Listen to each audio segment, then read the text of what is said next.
Welcome to Mindfulness Lists.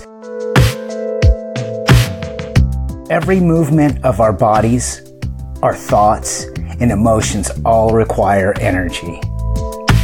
Just as everything that happens on the outside world requires energy, everything that happens in our inside world requires energy.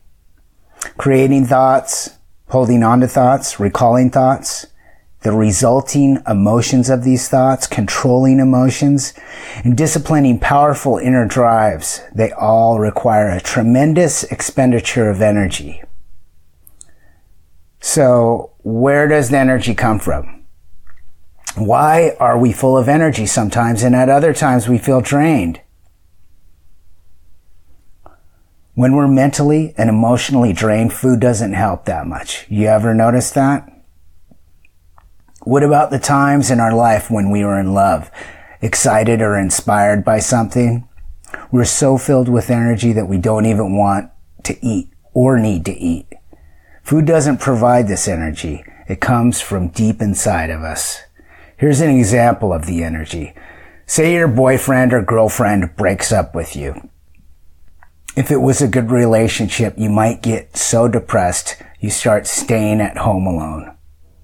Soon, because you don't have the energy to clean up, everything ends up sprawled all over the floor. You can hardly get out of bed. You just sleep all the time. And you must be eating because there's pizza boxes everywhere. But nothing seems to help. Your friends, they invite you out, but you decline. No, just staying home. And you have no energy. You're simply too tired to do anything. Just a big sack of laziness. A few months later, the phone rings. It's your ex-girlfriend or boyfriend, the one who dumped you.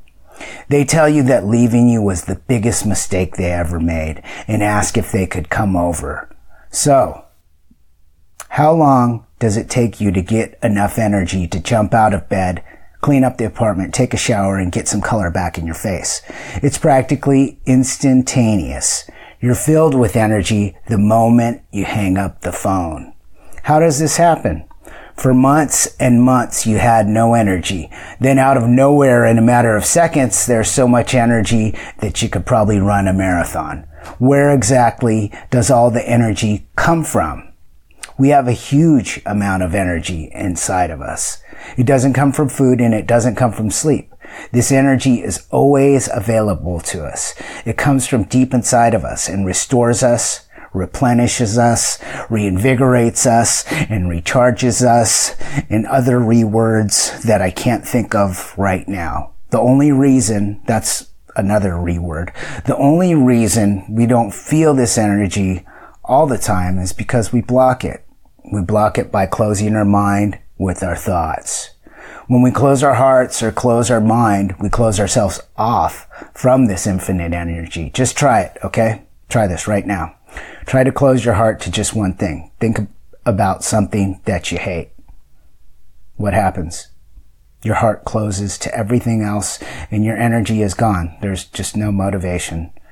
It's impossible. I've done it at work before. I'll get angry at the owner of my restaurant and I can't just be angry at him. It affects my work. It affects everything else, my relationships.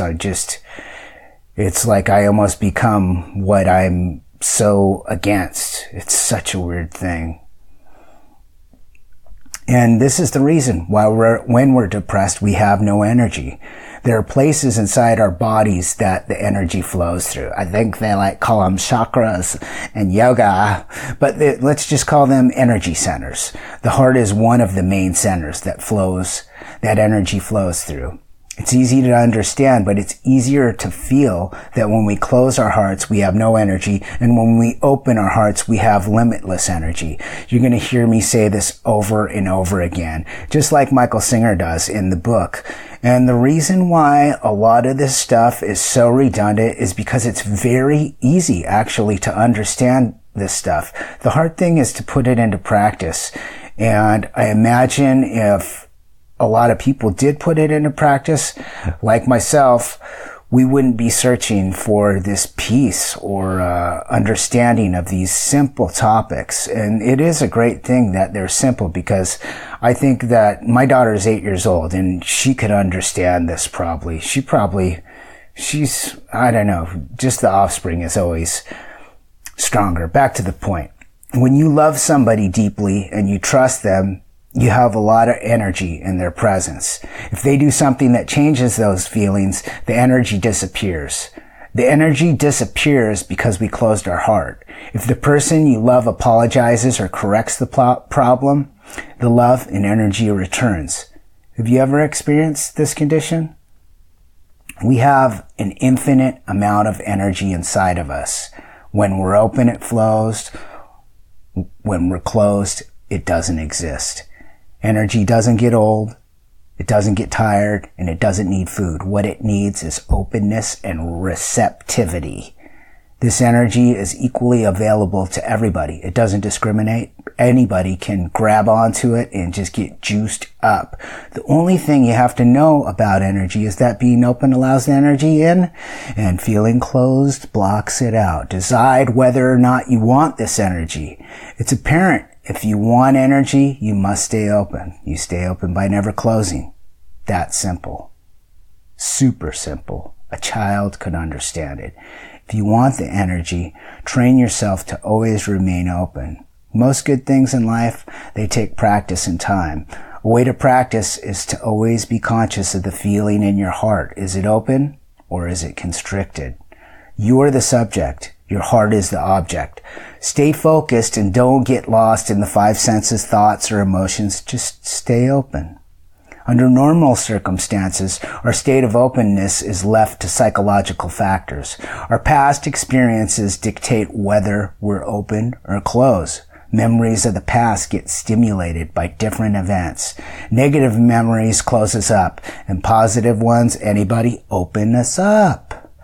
Pay attention during the day. We can feel how memories affect us. Just watch yourself during the day and feel that heart open, shut, open, shut. I like that. I don't like that. I like that. I don't like that. If you want energy all the time, you must stay open. No matter what happens, there needs to be acceptance of everything. You can't deny the isness of life if you want this life force energy. If you make lists of how the world must be for you to remain open, you've limited your energy to those conditions. Better be open no matter what. Refuse to close. Tell yourself, I'm not going to close. I'm going to relax. I'm going to let this situation take place and be here with it. Honor and respect the situation and deal with it. Do the best you can, but deal with it with openness. If you really want to stay open, pay attention when you feel love and enthusiasm. Tell yourself, I can feel this way all the time, just by staying open. Always find solutions. The solution is to stay open, never close. Nothing ever is worth closing your heart over.